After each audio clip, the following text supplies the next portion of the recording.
अस्सलाम वालेकुम व्यूअर्स, कैसे हैं आप? उम्मीद है कि आप खैरियत से होंगे।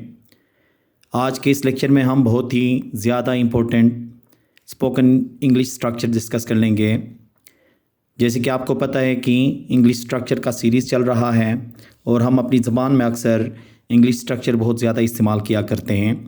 वो तमाम व्यूअर्स जिन्होंने अभी तक चैनल सब्सक्राइब नहीं किया, आप चैनल सब्सक्राइब करके बेल का आइकन दबा लें ताकि हर लेक्चर का नोटिफिकेशन आपको आसानी से मिल सके। तो आइए इस लेक्चर में कुछ इंपॉर्टेंट स्ट्रक्चर डिस्कस कर लेते हैं वन बाय वन। पहला स्ट्रक्चर है हमारे पास it is said that. It is said that का इस्तेमाल होता है कहा जाता है कहने के लिए। जैसे कि हम उर्दू में ऐसे जुमले इस्तेमाल करते हैं, जैसे कि कहा जाता है कि वो यहाँ आया है, कहा जाता है कि वो अजीम इंसान है।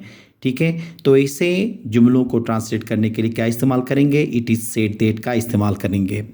अब इसका जो स्ट्रक्चर बनेगा कुछ इस मुताबिक बनेगा।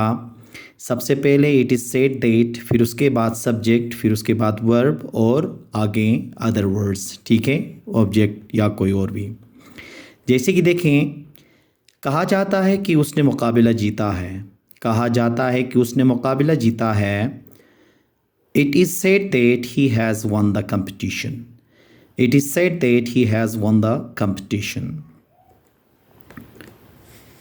कहा जाता है कि उसने नावल लिखा है। कहा जाता है कि उसने नावल लिखा है।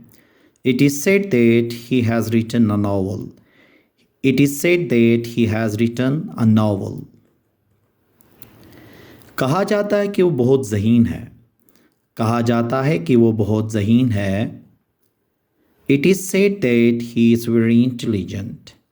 It is said that he is very intelligent. कहा जाता है कि ये जगह पुरस्रार है। कहा जाता है कि ये जगह पुरस्रार है। It is said that this place is mysterious. It is said that this place is mysterious. तो इट इज़ सेड दैट किस चीज़ के लिए इस्तेमाल करेंगे? कहा जाता है कहने के लिए। Of the mark. Of the mark का इस्तेमाल होता है गलत या गलत अंदाज़ा। ठीक है, जैसे कि हमारा अंदाज़ा गलत होता है या कोई जवाब गलत होता है, तो उसको ट्रांसलेट करने के लिए हम क्या इस्तेमाल करेंगे? ऑफ द मार्क का इस्तेमाल करेंगे। इसका फार्मूला कुछ इस तरह से बनेगा, पहले सब्जेक्ट, फिर उसके बाद हेल्पिंग वर्ब, फिर ऑफ द मार्क। अब ये हेल्पिंग वर्ब क्या होगा? टेंस के हिसाब से ये चेंज होता चला जाएगा।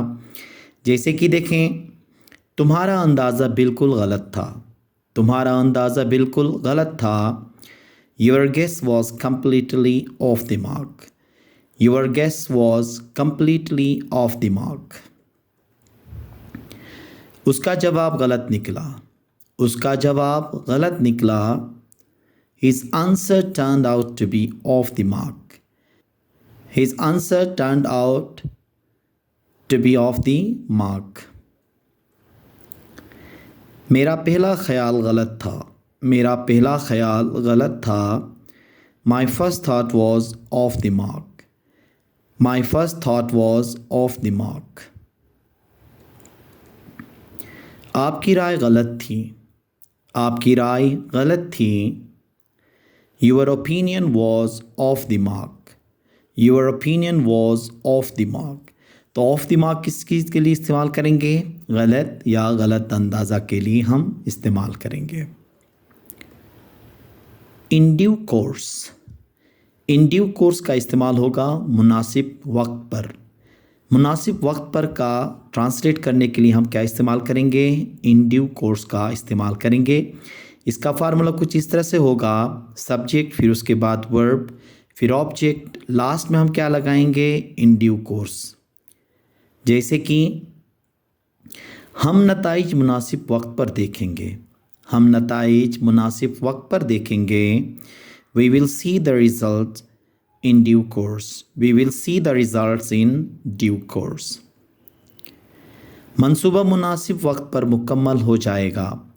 मंसूबा मुनासिब वक्त पर मुकम्मल हो जाएगा। The plan will be completed in due course. The plan will be completed in due course. तमाम सवालात के जवाबात मुनासिब वक्त पर दिए जाएंगे। तमाम सवालात के जवाबात मुनासिब वक्त पर दिए जाएंगे। All questions will be answered in due course. All questions will be answered in due course. मसला मुनासिब वक्त पर हल हो जाएगा. मसला मुनासिब वक्त पर हल हो जाएगा. The issue will be resolved in due course. The issue will be resolved in due course. तो इन ड्यू कोर्स का इस्तेमाल मुनासिब वक्त पर का ट्रांसलेट करने के लिए इस्तेमाल करेंगे. फॉर अ सॉन्ग इस्तेमाल होता है बराए नाम कीमत, मतलब इतनी कीमत कम होती है कि ना होने के बराबर होती है. तो उसको हम क्या कहेंगे इंग्लिश में? फॉर अ सॉन्ग का इस्तेमाल करेंगे. इसको नॉमिनल प्राइस भी कहा जाता है इंग्लिश में. इसका जो फार्मूला बनेगा सब्जेक्ट वर्ब ऑब्जेक्ट, फिर लास्ट में हम क्या लगाएंगे? फॉर अ सॉन्ग लगा लेंगे. जैसे कि उसने किताबें बराए नाम कीमत पर ख़रीद लीं. उसने किताबें बराए नाम कीमत पर ख़रीद लीं. He bought the books for a song. He bought the books for a song. हमें ये चीज़ें बहुत कम कीमत पर मिली. हमें ये चीज़ें बहुत कम कीमत पर मिली. इसको आप ये भी कह सकते हो कि हमें ये चीज़ें बराए नाम कीमत पर मिली. इसका ट्रांसलेशन होगा We got these things for a song. We got these things for a song. उन्होंने पुराना फर्नीचर बराए नाम कीमत पर बेच दिया. उन्होंने पुराना फर्नीचर बराए नाम कीमत पर बेच दिया. They sold the old furniture for a song. They sold the old furniture for a song. मुझे ये मोबाइल बराए नाम कीमत पर मिला.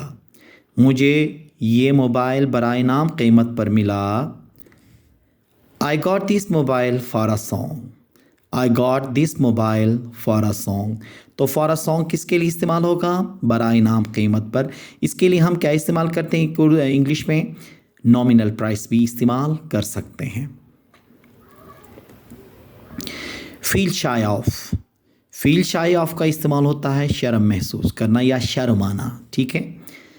इसका जो फार्मूला बनेगा सब्जेक्ट फिर फील शाय ऑफ के बाद जो भी वर्ब आएगा वो हमेशा क्या होगा? फोर्थ फॉर्म में आएगा. आगे अदर वर्ड्स. अब ये फील शाय क्या होगा? जब टेंस चेंज होगा तो ये फेल्ट में चला जाएगा, फील्स में चला जाएगा, फीलिंग में चला जाएगा. ठीक है. लेकिन फील शाय ऑफ के बाद जो भी वर्ब आएगा वो हमेशा फोर्थ फॉर्म में आएगा, या तो इसको हम क्या कहेंगे? आईएनजी फॉर्म में आएगा. जैसे कि देखें, मुझे महफिलों में शिरकत करने में शर्म आती है. मुझे महफिलों में शिरकत करने में शर्म आती है. I feel shy of participating in gatherings. I feel shy of participating in gatherings. मुझे उससे बात करते हुए शर्म आती है. मुझे उससे बात करते हुए शर्म आती है. I feel shy of talking to him. I feel shy of talking to him. उसे एहतिजाज करते हुए शर्म महसूस हुई. उसे एहतिजाज करते हुए शर्म महसूस हुई या शर्म आई भी कह सकते हैं. He felt shy of protesting. He felt shy of protesting. उसे गाली देते हुए शर्म नहीं आती. उसे गाली देते हुए शर्म नहीं आती या शर्म महसूस नहीं होती. इसका ट्रांसलेशन होगा, देखें. He does not feel shy of abusing. He does not feel shy of abusing. तो फील शाय ऑफ का इस्तेमाल किस चीज़ के लिए करेंगे? शर्म महसूस करना या शर्म आने के मानों में इस्तेमाल होगा. ये जो स्ट्रक्चर जो आजकल जो हम पढ़ रहे हैं, जो हम लेक्चर्स स्ट्रक्चर्स पे कर रहे हैं, ये हमारे रोज़मर्रा ज़िंदगी में बहुत ज़्यादा इस्तेमाल होते हैं. अब इसको ये भी कह सकते हैं ये ईडियम्स और फ्रेजेस होते हैं जिनको आसानी से याद करने का तरीका यही है. इनको जुमलों में इस्तेमाल करें. रोज़मर्रा ज़िंदगी में आप इसके एग्ज़ाम्पल्स लिख लें, इसकी प्रैक्टिस करें, तो ये आपको ज़्यादा याद हो जाएंगे. जब ये आपको ज़्यादा याद हो जाएंगे तो आपकी इंग्लिश बेहतर होगी. उम्मीद है कि आज का ये लेक्चर आपको पसंद आया होगा. Thank you very much.